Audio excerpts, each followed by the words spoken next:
बहुत शुक्रिया हसन साहब, प्रोग्राम के लिए आपने वक्त निकाला। अब ये इस वक्त हम देख रहे हैं 2-3 रोज़ से हमारी मार्केट मुस्तकिल एक डाउन हो रही है। इसकी वजूहात डोनाल्ड ट्रंप के बयानात ही हैं और ये इम्पैक्ट कब तक बरकरार है मार्केट पर? अपने इस डाउनफॉल वाली कैफियत से मार्केट किस तरह से और कैसे निकल सकेगी? देखें, ये मार्केट में प्रेशर है और उसकी वजह हमारी कुछ फॉरेन रीपेमेंट्स भी हैं, जो कि चाइना के साथ भी डेट है। इस वक्त मीटिंग हो रही है प्रेसिडेंट की चाइना के साथ, prospects of CPEC.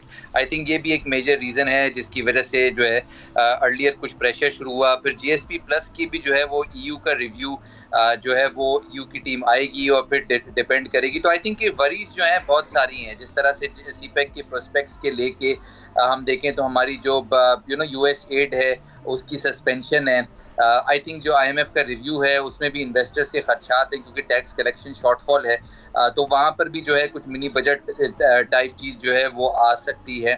Most probably जो है ये जो मामलात हैं वो फरवरी का महीना जो है कुछ प्रेशर का नज़र आ रहा है क्योंकि काफ़ी रिव्यूज़ हैं जिस तरह से मैंने कहा। और आई थिंक कि ये इवेंचुअली जो है अगर इसको हम सुरखुरू कर लेते हैं तो ये जो कुछ ट्रेड वॉर की वरीज है, US मार्केट भी गिर रही हैं दुनिया भर की, आई थिंक ये प्रेशर जो है ये फरवरी माह के अंदर खत्म हो जाएंगे। ठीक है।